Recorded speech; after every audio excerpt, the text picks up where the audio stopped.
Welcome to the Stool Pigeons. Our story this week comes from r/pro revenge, titled The Best Revenge is a Happy Life and Having Your Cheating Ex Pay You Child Support. My revenge began with discovering my wife's infidelity. Let's call her Carrie. After 14 years of marriage and 3 kids, I saw a text appear on her work phone for just a few seconds that would forever change my life. It was a message that was sexually graphic and had no business being on anyone's work phone. It was on the lock screen, and the sender's name was visible. Let's call him Perry. Background: I married Carrie when I was 25 and she was 22. I was teaching high school at the time and she was an RN. After having our first child, Carrie became a stay-at-home mom. Money was tight, so I took on an admin role in my department and coached 2 sports for the stipends. We made it, and after a few annual pay raises, I stopped coaching and took advantage of a program to earn an administrative credential. Once I made the jump to administration, our last child was ready for preschool, and Carrie decided she wanted to go back to work. Nursing jobs are always available, but they're not always the best positions. Carrie pretty much had to start back at the bottom, working alongside nurses that were a lot younger than she was, and could work back-to-back double shifts that took a toll on Carrie. When she asked her supervisor about other positions, she was told that without a BSN, she wasn't going to move up. At the time, Carrie had only the 2-year ADN. I told her that between preschool, after-school rec, and my retired mother, who was always willing to pick up the kids from school and watch them, I'd support her getting her BSN. It took her 3 years, but eventually she had her BSN and was promoted to a better position at the hospital. Things were good for a while. We had plenty of money, so finally moved into our own McMansion, bought new cars, etc. I'd moved from school admin to the district admin, so I had more time to spend with Carrie and the kids. She was working a more predictable schedule. And even with my often long hours at work, this change allowed us to finally take vacations to all the places we'd put on a list during our honeymoon. She kept that list in our wedding album. At some point years later, I noticed she's carrying 2 phones with her. When I asked her about it, she said that it was a phone provided by the hospital. I didn't question her explanation, because my district had also given me the option of a phone or a phone stipend, which I took instead. Again, months went by and I thought we were a happy, perfect family. I charged my phone in our den while she charged her phones in our guest bedroom that doubled as a computer room so we could keep tabs on the kids while they surfed the web. I was updating software on the computer when I saw a light around her work phone. She had a habit of always turning her phones face down when charging them. Out of curiosity, I reached over to the phone and flipped it over. A message had popped up on the lock screen asking her when she'd like to be orally pleased again, but in much more graphic language. I also saw that Perry sent it. The world stopped around me. I just froze. My first thoughts were, what the hell was that about? It's her work phone. That kind of message gets people fired. Then it hit me. Was Carrie having an affair? It's amazing how the brain works. I suddenly started remembering a lot of things Carrie had done that seemed odd, but I'd either dismissed them myself or immediately accepted her explanation. She was always walking out of the room to answer a call or return a text and claimed that it would violate HIPAA if I overheard her talking about a patient. I accepted this because education has similar privacy laws regarding students. She would sometimes come home with the faint smell of cologne on her clothes and claimed it was from helping to move male patients. Again, I accepted this at face value, but it always struck me as odd how it seemed to be the same scent of cologne. Once the proverbial barn door was open, I started seeing a lot of the things I'd missed before. Our love life in the bedroom had cooled off considerably, which wasn't helped by her having to leave the house at odd hours to fill in for other nurses that called in sick. I also recalled where I'd seen the name Perry before, and a call to the hospital confirmed he was a doctor there. For the next week or so, I was walking around in a daze, trying to put all of the pieces together. One of our kids had left a book in Carrie's car, so it was an excuse to visit the hospital. Carrie had told me personal visits were frowned upon. My kid went up to get Carrie's car key. I'd forgotten my key to her car at home. I talked to a nurse in the lobby and joked about how work phones seem like a blessing, but all they do is put you on call 24 hours a day. This led to her eventually telling me that the hospital was too cheap to give cell phones to nurses, so only high-level executives got them, which didn't include Carrie. With pretty much everything confirmed, I took some personal time off the next day to talk to a divorce lawyer. The news she gave me was horrible. We lived in a community property state with no-fault divorce. I made more money than Carrie. She'd been the primary caretaker of the kids, and we'd been married for more than 10 years. Basically, if I filed for divorce, I'd be screwed. Lose the house, pay alimony. she'd get a huge chunk of my retirement, and I'd pay child support for the next decade unless I was lucky enough to be awarded joint custody. The worst thing she told me was that it didn't matter that she cheated. It didn't matter? I was crushed. There was only one person I could trust with this kind of information.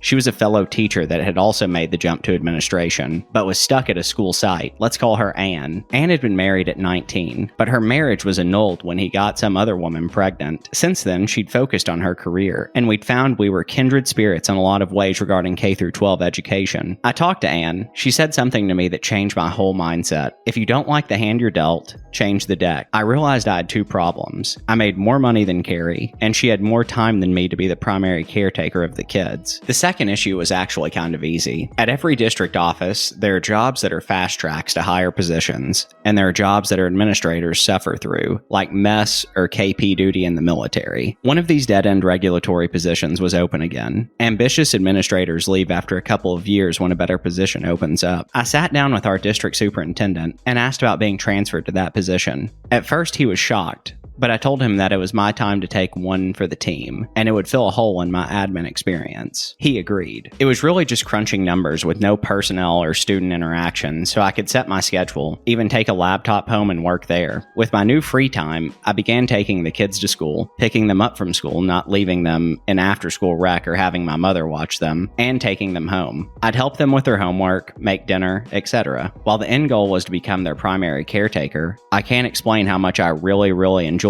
taking a more active role in their day-to-day lives. My salary hadn't been reduced, so I needed to find a way for Carrie to make a lot more money than she was in her current nursing position. I remembered Carrie being mad after she'd earned her BSN, and a supervisor told her, "In the future, bachelor degrees will be worthless, and everyone will need at least a master's degree."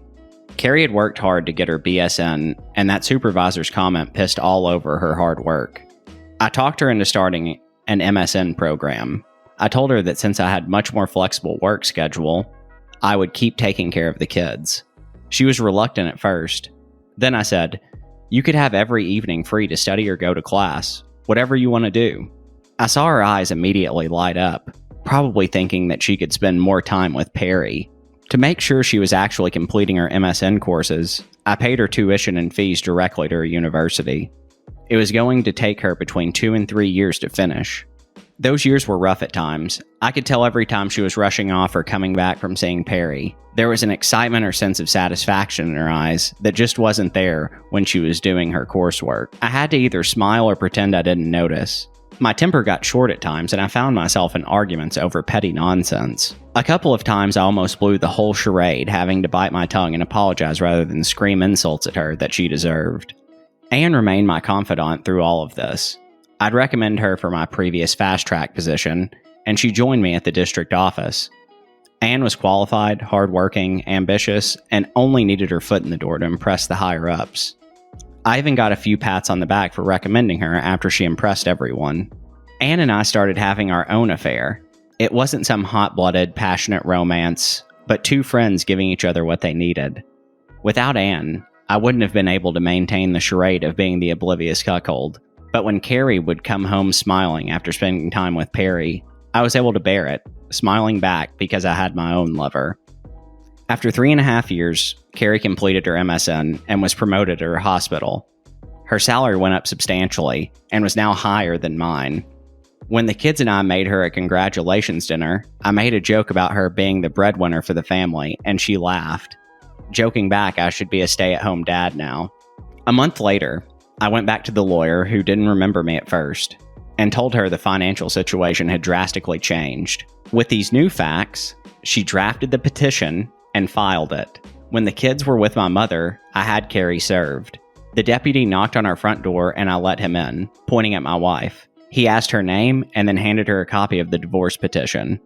With the deputy standing there, I told Carrie I knew all about her affair with Perry, but I didn't tell her how long I'd known. I told her to go be happy with her doctor lover. She screamed at me, tried to lie, and then made the mistake of rushing towards me. The deputy stopped her and warned her that women go to jail for domestic violence too now. He suggested she pack a bag to stay somewhere else. Carrie left after I promised not to tell the kids about her affair. I didn't tell the kids, but I told my mother, who told my sister, who told her kids, who told their cousins, my kids.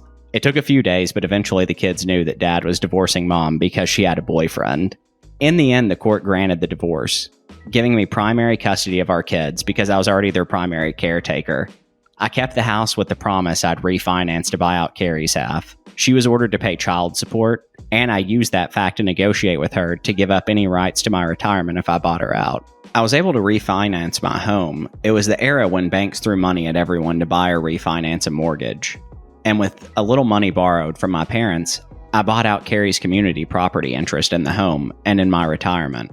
The day she signed all the paperwork with my lawyer, finally ending any possible financial obligations to her, was the happiest I'd been. I felt like I could finally breathe.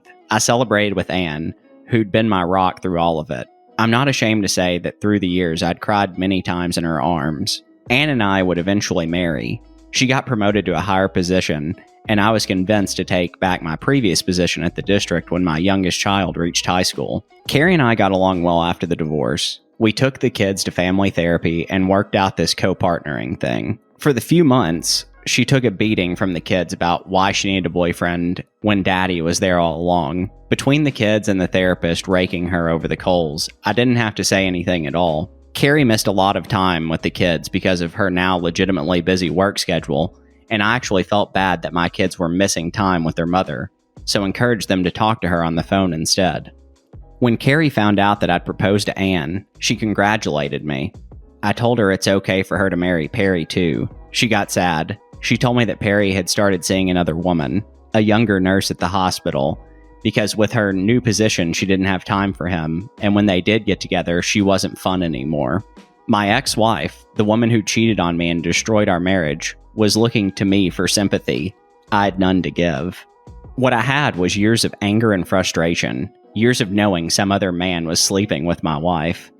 I'd lost weight from not being able to eat. I'd suffered hypertension and had to confide in my doctor why it wasn't the stress of my job. I had to listen to my dentist complain about how I was grinding and listening to him tell me I'd need dental implants if I kept it up.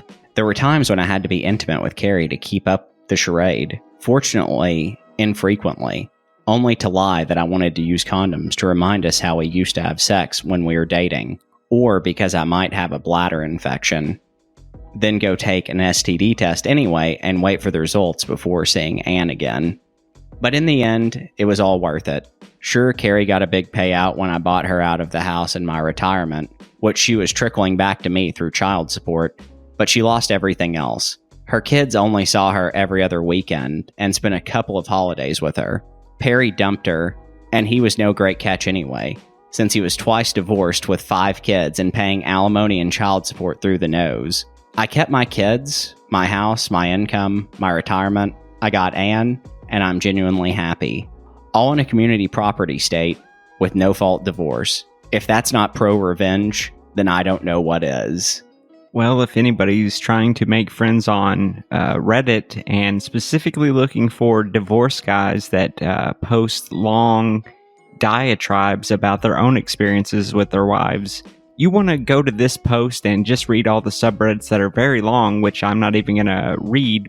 I just really respect this guy's patience. The ability to wait it out for 4 years before serving her with a divorce. I mean, pretty amazing. He did at least provide some details, like it was killing him inside, but still, like, it doesn't seem like he came out that bad. All right, Jack, you ready to get out of here? Yeah, and thank you for everybody that checked out our Reddit reads on YouTube. Thanks.